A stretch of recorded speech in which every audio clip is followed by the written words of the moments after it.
Bismillahirrahmanirrahim. Assalamualaikum warahmatullahi wabarakatuh. Waalaikumsalam warahmatullahi wabarakatuh. Hari ini kita pelajaran apa? Mushaf Al-Quran Nusantara. Ya, sekarang kita membahas tentang sistem penulisan standar Indonesia.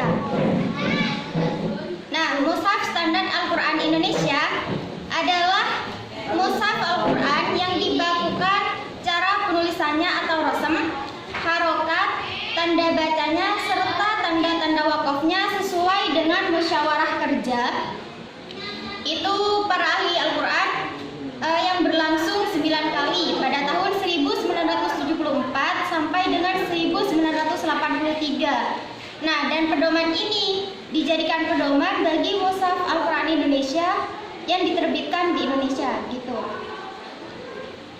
Ya, mushaf Al-Quran standar itu ada mushaf standar Utsmani, mushaf standar Bahriyah, serta mushaf standar Braille.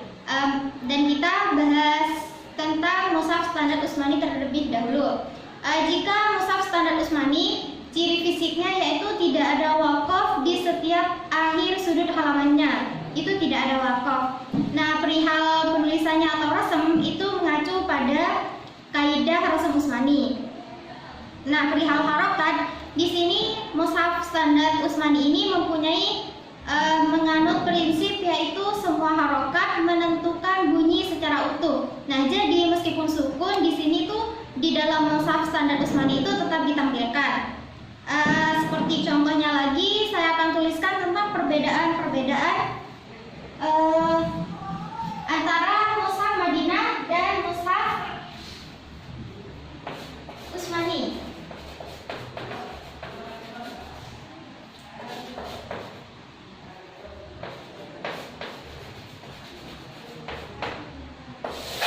Kelihatan ya?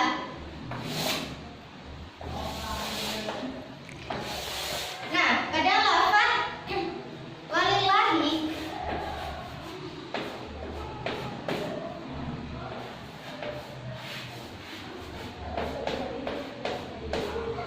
jika dalam Madinah itu lafaz fathahnya itu fathah biasa, sedangkan di dalam Utsmani itu menggunakan fathah berdiri. Ini bedanya antara mushaf Madinah dan mushaf standar Utsmani. Ada juga seperti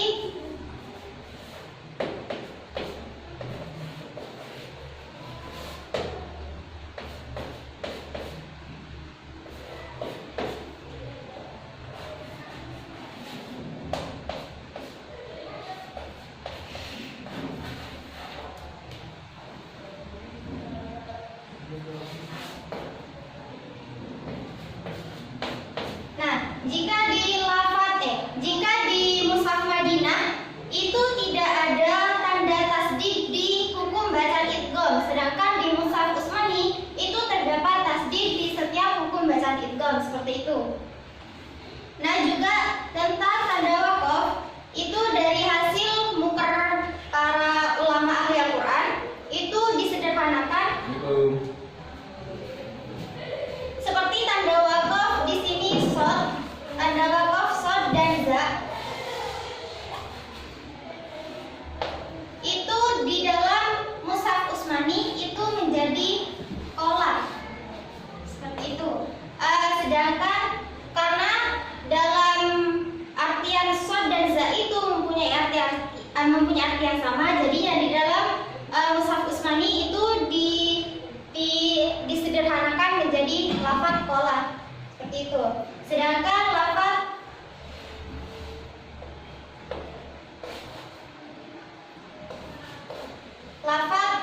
qaf dan fa dan to di sini itu diubah menjadi sholat, dan lafaz qaf di situ ditiadakan karena tidak muktamad menurut jumhur ulama Quran, yaitu mushaf standar Bahriyah. Nah, mushaf standar Bahriyah ini jika dilihat dari fisiknya yaitu mempunyai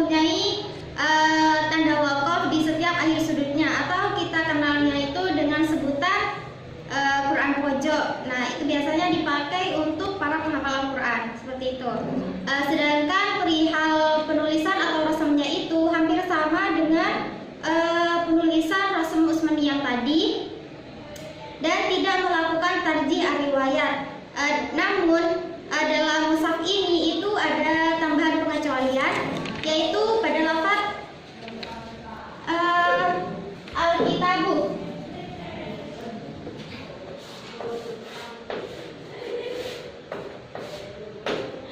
Dan bukan riba.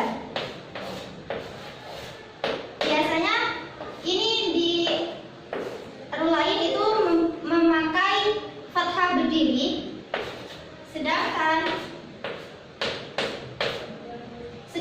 di Bahriyah ini itu fathah berdiri ini diganti menjadi alif seperti ini. Nah, fathah berdiri ini jika di mushaf lain itu pakai fathah berdiri, sedangkan di mushaf Bahriyah ini menggunakan alif seperti itu. Nah, kalau perihal harokatnya itu terdapat perbedaan juga, tidak menuliskan sukun pada wawu atau wawu dan ya yang mempunyai hukum bacaan matobi. Itu mushaf Al-Quran standar Braille. Mushaf ini biasanya diperuntukkan untuk orang-orang tunanetra atau mempunyai gangguan penglihatan. Biasanya kan kalau orang-orang tunanetra itu membaca Al-Quran itu dengan meraba. Nah, dalam penulisan ini itu juga menggunakan rasm Usmani, kecuali pada lafaz-lafaz yang perabaannya itu sulit, seperti lafaz as-sholah. Di situ as-sholah itu tidak menggunakan kaidah rasm Usmani lagi, tapi menggunakan kaidah rasm imla'i. Nah, seperti dalam mushaf ini juga itu hanya mencantumkan tanda tasdid pada idgham dan tanda mat pada mat far'i, dan tanda wakafnya itu